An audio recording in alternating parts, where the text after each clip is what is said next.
everyone. Welcome to another episode of Therapy Talk, where we talk about all things mental health. My name is Lloyd Fidere, and I'm a licensed clinical social worker and psychotherapist in New York City. I'm also the owner of a group private practice called Blue Harbor Psychotherapy. As always, if you're new to my channel, please make sure to hit that subscribe button, also the bell notification, so you'll be notified whenever I have a new video up in my channel. And also please make sure to give this video a like, alrighty?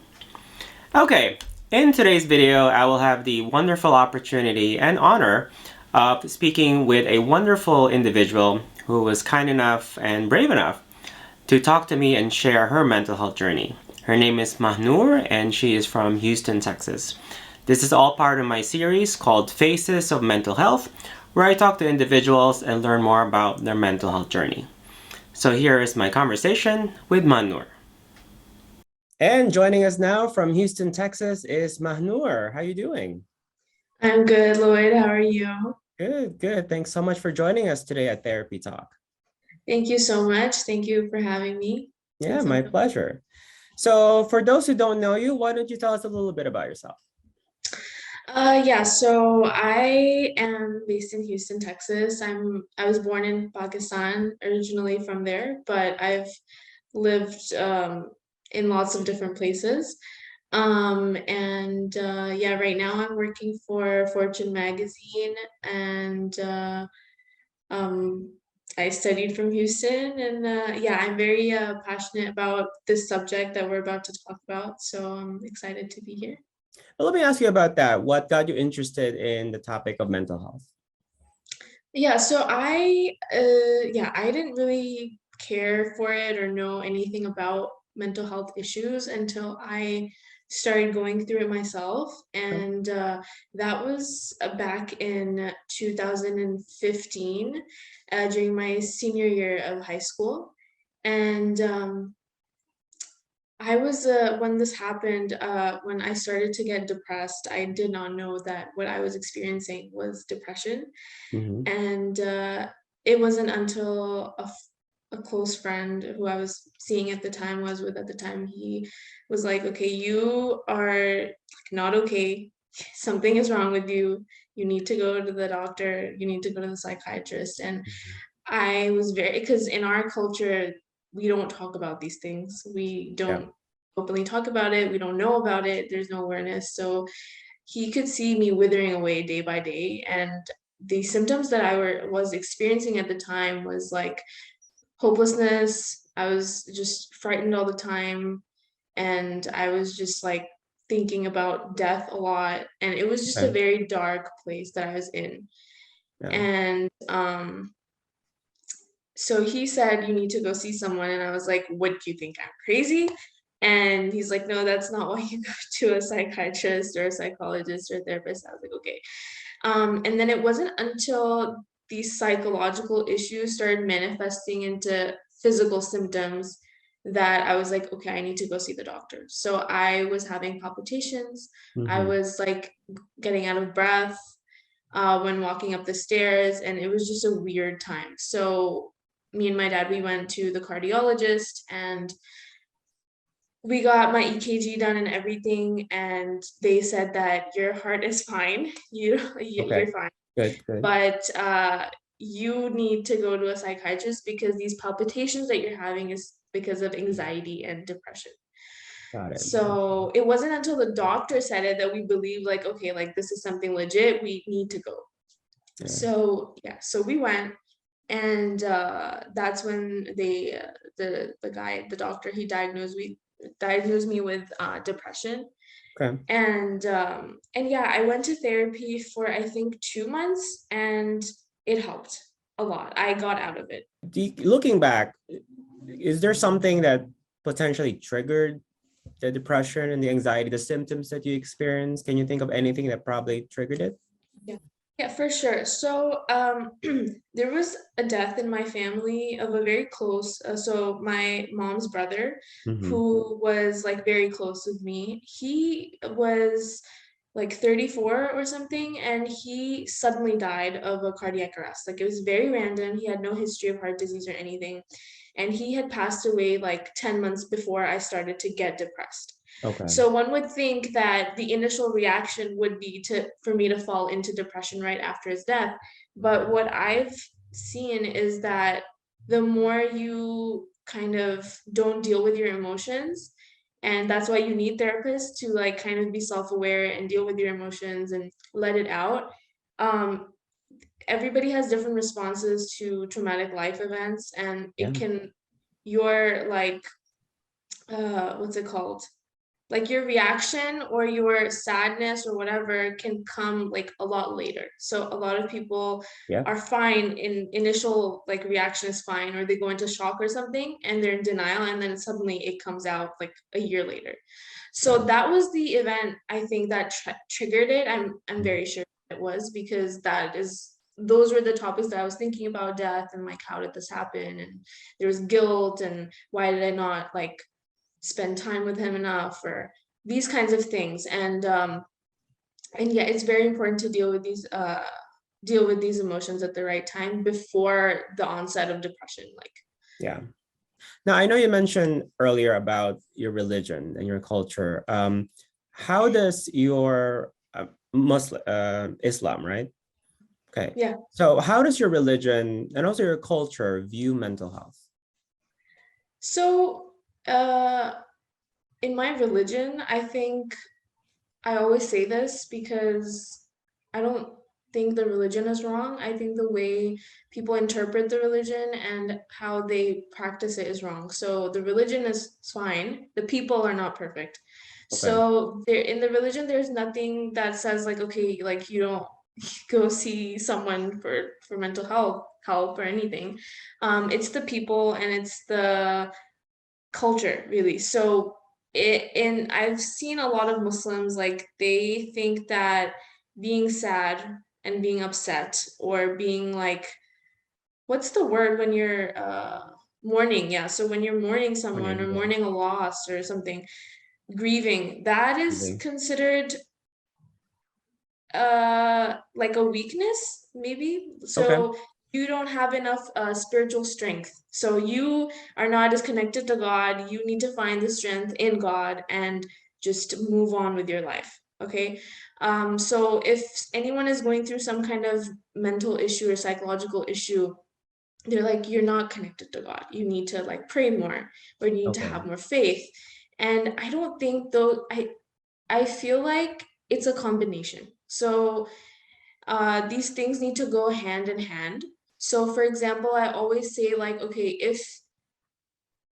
if you have a cold or a cough or you have like heart disease, it's not Mhm. like you just go to the prayer mat and you ask God to like miraculously like fix your heart disease, right? You Yeah. need to go to the doctor. So Yeah. similarly, you have a brain, okay, and it processes information, it releases probably chemicals or something, Mhm. okay, and that is why it's causing you distress. So you need to go to a doctor. So in our religion, it's like, you know, you you pray, you ask God, you have faith in God, but you should also make your own human effort. You can't just sit around and do nothing. Yeah. So that's my take on it, and that's what I would hope for people to understand as well. Yeah. I'm glad you pointed that out because I think spirituality, practicing religion, there is definitely a benefit to, Yeah. believing in Hmm. and practicing a religion. Spirituality in itself can be very helpful in terms of, people, they feel good about Yeah. themselves, that it gives them a lot of hope, right? But to your point, yes, there has to be also, in your words, human action. Yeah. You act, you manage your symptoms by going to the doctor, reaching out for help, doing coping skills and things like that. Do you remember what your family's reaction was when you told them? So, so it's interesting. So my mom is a doctor, Okay. my grandma is a doctor, and my dad is an engineer. So and the interesting point is that when my uncle died, so my uncle, and this I did not know this at the time, he was dealing with mental health issues as well. Okay. And I would even go as far as to say that the heart attack was induced by stress that he was facing. Mm, okay. And uh so I did not know all of this at the time, but later I found out that okay, he was like depressed, he was going through all of this.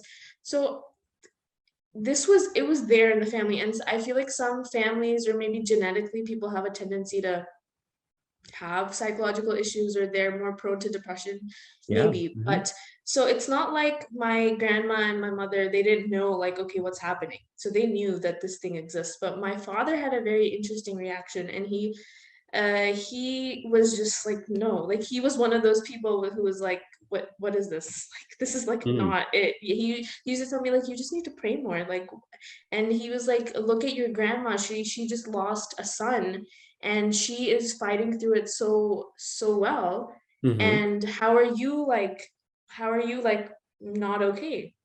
Yeah. And I was like everybody has a different reaction, like you everybody interprets events differently, and her trauma is different to mine because I have a different relationship with my uncle, right? Yeah.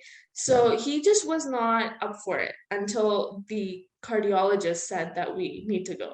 And Okay. so it was like a whole thing in our family where my mother had to kind of even like convince him almost like you don't understand, like she needs to go. Okay. And then obviously after he saw improvements, he was like, okay, well, okay, this is probably working. But again, a lot of people are like, okay, so you just go talk to this person. Like, what are you guys talking about? What? So the therapist just talks to you and you're miraculously fixed. Like, what is happening? So, so yeah, there's a big misconception that even once you go to therapy, people don't believe in it. They're like, okay, so you're just talking to this person. Like, what is happening here? So it's kind of it's kind of funny. So Yeah. that Do was it. you, do you remember what was your first thought or how you felt when you were diagnosed with depression and anxiety? Um,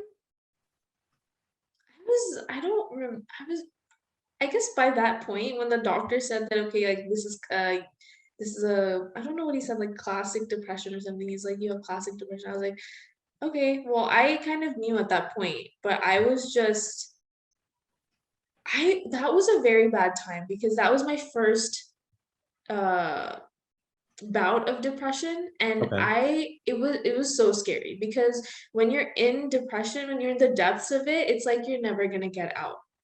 And Yeah. it is honestly the scariest feeling ever because I legit thought that I was never going to get out of this feeling. It was like a black hole, or like I'm just like drowning in it. I don't know how else to like explain it or describe it, but um the doctor that I had was very good. So I felt like okay, maybe it'll work out. Okay. Now, back when you say doctor, are you referring to a psychiatrist? Yes. So Okay. he was a psychiatrist. So Mhm. he or she prescribed you medications, I'm assuming? Yeah, so he wanted to. So he was like, I want to prescribe you antidepressants, Okay. but I was not up for it at the time because I was like, I don't want to get dependent on them. I don't want to get addicted to them. Hmm. And I want to like try to make it through on my own. So then what happened was he's like, then the best way to cope with this or like to help this is to go exercise Okay. because it's like it releases, you would know better, but chemicals that help you feel happier and light Dopamine, dopamine. endorphins. Yeah. Exactly, Um, exactly. So exercise was a savior at that time. I think that is one yeah. of the biggest things that helped me. Yeah, and I remember like I was like a person, like I was like a character from The Walking Dead at the time. I was just like Okay. hopeless and just I just was blank all the time and just I don't know what I was doing. Like I was like not really living life. And I remember my mom had to take me to the gym and be like, come back to life. Like this is Mm. life. You need to like do this. And she would like just be there, stand next to me while I would like try to lift weights or like do something. And eventually, slowly, it got better. How did Yeah. it feel for you back then to have your mother like literally take you to the gym and stand beside you as you were, doing whatever weights or machines you were using? It's obviously it was a big support at the time Yeah. to have someone and to have someone watch over me. Um, but it felt like really bad at the same time because I'm like this young, like 17-year-old person. Like I should be able to be active, I should be able to do the things that I want. So I didn't like the feeling of dependency, Mm-hmm. but I mean, I needed it at the time. And when you're going through something like this, it's important to remember to be kind to yourself and not be too harsh with yourself. So yeah, if you need support, then you need support. That's fine. And I think it's a very great message for a lot of people is that it's essentially it's okay to ask for help. Oh, for sure. You Oh, yeah. know, because when you are, like you said, in the, you know, in a strong bout of depression, when you're in it, it's really hard to, or you think it's very hard to get out of it. So sometimes it will take some assistance, a lot of support from friends, family members, whoever, to help you get through. I mean, you're still gonna do most of the work, right? But then Yeah. to have someone to, you know, gently push you, to guide you, to support you, to encourage you that you can do this, it definitely makes a difference. So I'm very happy to hear that, you know, you had someone, and I'm sure it was just I know you had a friend before also, but a family member was there to help you through that. Um, and you know, exercise, I always say this to my clients, it's not just to actually exercise, it's about being physically active, Yeah. whatever that be. It actually helps a lot when it comes to managing depression and anxiety specifically. Did you do any other activities, or what other coping skills did you utilize back then to help you get through your depression? At that time, it was mostly the exercise and just going to therapy. Okay. That was it. But I got depressed in 2020, I Okay. think. 2020, yeah. And that was the worst that Mhm. I have ever experienced. I mean, this most recent time was because I was in a very abusive relationship, abusive marriage, and I was just not dealing with that fact. Like I was just like there were so many things. I mean, abuse comes with like so many things. So Yeah. yeah, so just dealing with that, and slowly I was losing myself and just panic attacks and all sorts of things. And obviously at this time around I knew what was happening Okay. because I had already experienced it before, so I could see like, okay, on set this is happening, this is happening. So yeah, this time the coping mechanisms were different because I had a different therapist, I had different set of problems. I was dealing with not only depression but like anxious thoughts, a lot Okay. of anxiety, a lot of intrusive thoughts, which can be attributed to like kind of OCD-ish, which is Okay. what my therapist said. So what she did was she focused a lot on cognitive therapy. Yeah. So she made me write out a thought log, Okay. and that helps with intrusive thoughts. So what is the triggering event that triggers your anxiety? What was the event? What were you doing? What was the thought that came into your head? Mm-hmm.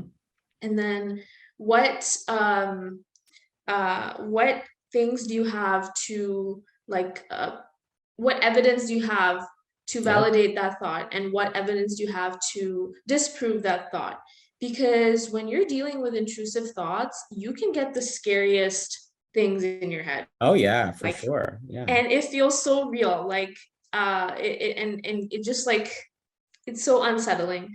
Yeah. And You get into a spiral too. spiral, That's hard to get, exactly. yeah, get out of. It's Yeah. very difficult and very difficult to even function at one point, like if it's so debilitating, like your thoughts are so overpowering that you can't really even function, you're just like in them and you can't get out. So these four things, and then what was it, and then there's like one or two more columns which I'm forgetting because I haven't done it recently. But so yeah, the thought log was very helpful.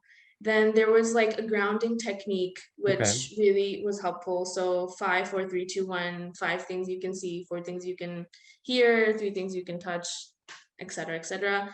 And then breathing. So Yep. Breathing. meditation, breathing exercises, like I do box breathing, which I think is the most helpful for me. And then there's meditation every morning. then there's so many things. I mean, Yeah. she really went all in because I was in therapy with her. I'm still in therapy. It's not like Okay. I'm stopped, but like the frequency with which the therapy takes place is reduced now. Mm-hmm. So before it was like every week I needed therapy, and this happened for like 6, 7 months. Eventually, I could not deal with it, and she had to prescribe me medication. Okay. And me being a person who I'm someone who doesn't drink coffee. I'm someone who doesn't drink tea just because I don't want to get addicted to something. Mm-hmm. So for me, like taking medication was like, I'm like so scared, but I have to because I just could not function otherwise. Okay. So I was on antidepressants, and after that, yeah, I got off. I made myself get off, and How long were you on antidepressants? yeah, I was on antidepressants for I'd say like 5, 6 months, and Okay. then and the therapist. Well, she was a therapist, then she referred me to a doctor. So the doctor had told me to keep taking them, but I tapered them off Okay. myself, and which I don't know if you're supposed to do, but I tapered them off, and so now therapy happens like once a month just to check back in, because obviously when you're in the trauma, when you're having these forces and like all these things are happening in the present, like abuse or any kind of stressor, then you obviously need more active help. Now that that chapter is in the past for me, I still have remnants of it, right? So I do still deal with like traumatic memories, and sometimes anxiety does take over. Mm-hmm. So just to deal with that, we do have sessions once a month. Yeah. Okay. Well, first of all, I just want to say I'm very sorry. I'm very sorry to hear that you experienced abuse in your marriage. Right. No one should ever have an experience like that. No one should ever go through abuse or experience abuse in their lives. Um, how it, how has that experience changed you as a person? Wow. That there's so many things that I can say about this, but the biggest thing that uh, uh I've learned more about myself. Okay. I've become more, because so I'm not sitting here like trying to blame any victims of abuse. There's no blame that Mhm. goes to any victim who Yep. deals with it. Correct. Yeah. But the the research that I've done, because just to understand what was happening with me and to kind of make sense of it, I did a lot of research on this topic. And there are some kinds of people who are more prone to becoming victims of abuse. And those are people who, especially narcissistic abuse. So I was in a narcissistic abusive relationship. And victims of narcissistic abuse, they have a low self-worth. They Mm-hmm. have a low self-worth problem. They try to people please.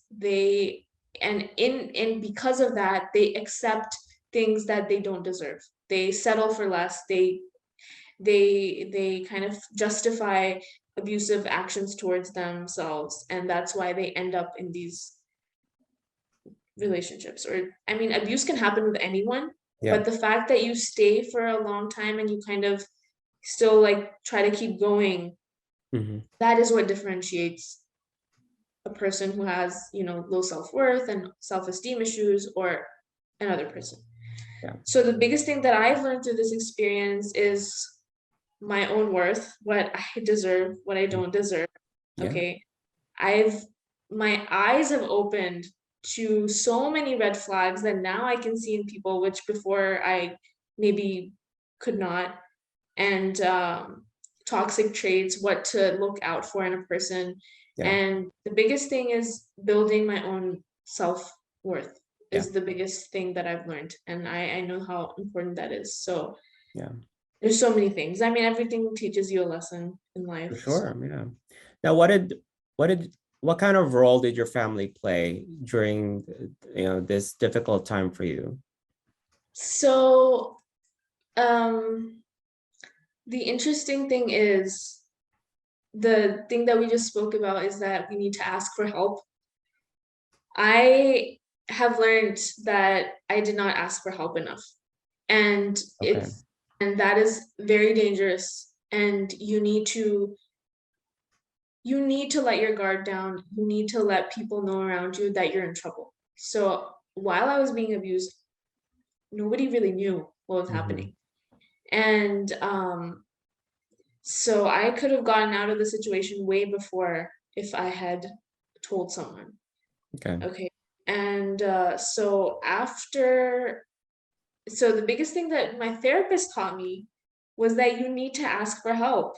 And she would always tell me, like, you need to tell your parents, you need to tell your parents. And I was like, okay, they're gonna get stressed out. Like, I can't stress them out. She's like, what are parents for? She's like, you're worried about them stressing out, but what about you? You need to like start putting yourself first. And I was like, Yes, oh, yes, okay, I need to put myself first. And it yes, was a yes. kind of a weird concept for me. And I was like, okay. So then I think that was it made a big difference. So I kind of started to open up to my mother.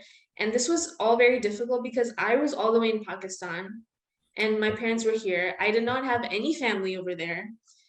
And I didn't have any friends, no family. So I was very much isolated and I was dealing with this abuse like alone. And so I told my mother, like, okay, there's some things going on and I'm probably going to come back. And she was very, she's like, yeah, supportive. And the most dangerous part about about an abusive relationship is when you're exiting. So when you're leaving, that is when it can get uh, fatally dangerous. Yep. So people who are physically abusive, they can even like kill you at that time. And Yes. this is what it is. So you need to be very strategic about how you leave and exit the situation.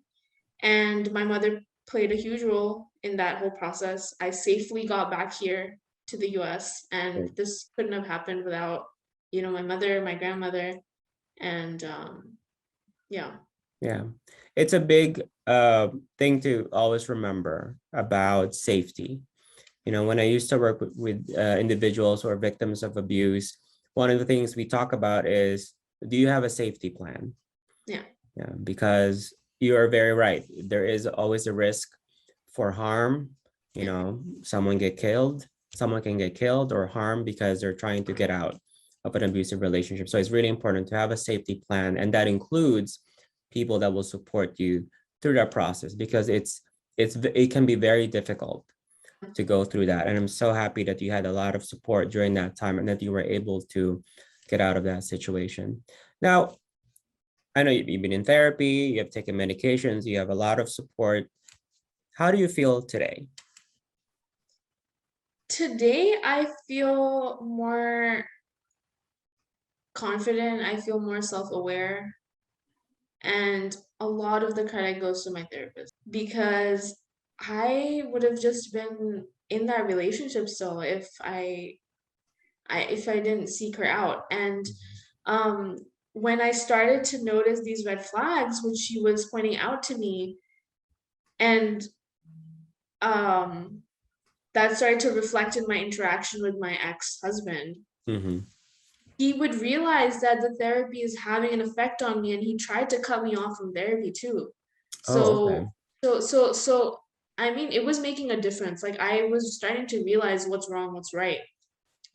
So yeah, I'm more self-aware. I can actually now cope with my symptoms. So before, like when I would, for example, be having a panic attack or maybe like an intrusive thought, I wouldn't know what to do and I wouldn't know how to deal with it. Now I'm so aware, like I can differentiate between a regular thought and an intrusive thought, that I can just be like, okay, this is an intrusive thought. It's gonna come, it's gonna pass by, and it'll be fine. So Yeah. I can like get myself out and self-regulate basically now Mm-hmm. myself. So I feel happier and more focused and hopeful for the future, to be honest. And yeah, that's That's how I great. feel. That's great. Now, I know you have an Instagram page, right? That is focused on mental health. Is that correct? Yeah, I try to put mental health content, and the thing with Instagram is funny because people are always posting the best parts of their lives. Mm-hmm. And Yeah. for me, I've taken a kind of an opposite approach, not to be like put a damper on people's day, but I mostly post about the problems that I'm having, like be more vulnerable in my posts and be very open about the issues that I face and how we can all cope with things like that. Yeah. So yeah, mental health issues and whatever else there Yeah. is. Yeah. I think that's also an important point, and I think that's there's a lot of truth to what you just said, that uh, people that have Instagram or Facebook or Twitter or other kinds of social media apps have the tendency to only post the good things, right? You know, their vacations, what they bought, the food they're eating, you know, happy times. And people who are looking at that think that, oh, this person has such a good life, but they never know what happens, you know, behind those pictures or videos. And I think there's a lot of power to be able to post Yeah. not so good things, you know, being real, being vulnerable. There's a lot of power to that, not just for the individual that's posting it, because that's very empowering, right? And quite honestly, kind of scary to put yourself out there in that situation. But there's a lot of power to that. And of course, the people that are looking, that are viewing the video or seeing the picture, uh, that could send a lot of message of hope, or you know, that people can get through whatever problems they're going through because they see you Yeah. in your Instagram, that, oh, she's gone through something difficult. If she can do it, I can do it too. So there's definitely, it's very empowering. So I'm very happy to hear that, you know, you're doing that. And for those who are interested, I'm going to post, if it's okay with you, I'm going to post your Instagram link down in the For description sure. Thank section. you. Yeah, and you can see Mahnoor and all her content. What message do you have, first of all, for any individuals out there who maybe, you know, are experiencing an abusive relationship right now? What's your message to them? Oof. Anybody who's experiencing an abusive relationship, I would say, um, love is respect. That is the only thing I have to say. And if a person loves you, they are not going to disrespect you. That is not going to happen. Yeah, So stop making excuses for this person. They don't love you. You deserve better. yeah. And the only way out of this situation, to solve the situation, is to get out. And that's all you need to do. Now, what's your message to anyone out there who is going through, you know, maybe a difficult time, has a mental health condition that they're, you know, struggling with? What's your message to them? So, this is a quote from our holy book, Okay. the Quran, and it says that God does not burden a soul more than it can bear. So, and there's another one that says, "This too shall pass." Hmm. So I know that when you're in it, when you're like in despair, it seems like you're never going to get out of it. But if you make the effort, if you and I also believe God does not help you if you don't help yourself. Okay, so Hmm. you need to take the first step. Okay, you need to do it for yourself. Okay, so try, even though it's very hard to find the need to live or to do anything, but you need to try out of respect for yourself, out of respect for the life that you've been gifted. Make the effort and you will get out of it. So just don't lose hope. Take therapy, take a proactive approach rather than, when you're in too deep. So take a preventative approach. If you Hmm. feel like you're kind of going downhill and you're burning out and you're feeling like, okay, I just don't really find joy in life anymore, go and seek therapy. There's no shame in that. Yeah. And Hmm. um seeking help is not a weakness. It's actually a sign of strength that you respect yourself enough to That's improve so your life, true. Yeah. improve your life, and change your circumstances. So, yeah, just anybody going through mental health issues feels like they're not going to get out of it. You will. keep at it. Mm-hmm. And the biggest thing is to cut out toxic people from your life. If Yes. half of your problems are from the people around you, and a lot of people go to therapy because the people around them are not going to therapy, and they're Mm-hmm. the ones who need help and they're causing them stress. So cut out the bad people in your life and you'll half of your problems will be gone. That is a wonderful message, and there's a lot of truth to that as well. So, Mahnoor, that's definitely a wonderful message for everyone out there. Thank you so much for spending the time for me, spending the time with me today to share your story and share a message. It's been really a pleasure talking to you and learning more about you. And I hope that your story and your message can definitely resonate, and a lot of people can learn from your experience. So, thank you again for joining us today.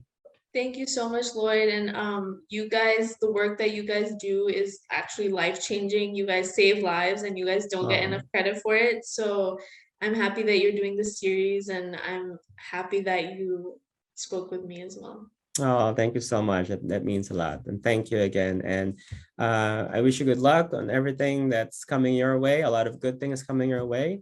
And we'll see you soon. Thank you. All right. Once again, a very big thanks to Mahnoor for taking the time today and sharing her mental health journey with all of us. Now, if you or you know of someone who would like to be featured in my channel and share your mental health journey, or if you have any other questions about mental health, please email me at lloyd@blueharborpsychotherapy.com, or you can leave me a comment down below. Alrighty? And again, a reminder, if you are new to my channel, please make sure to subscribe, hit that bell notification, and give this video a like. And also please share this video to all your friends and family. I'm sure all of us can learn a lot from Mahnoor's story. Alright, that's it for today's episode. Thanks so much for watching. And as I always say at the end of all my videos, I want to wish all of you to have a happy mental health day. Take care, and I'll see you next time. Bye!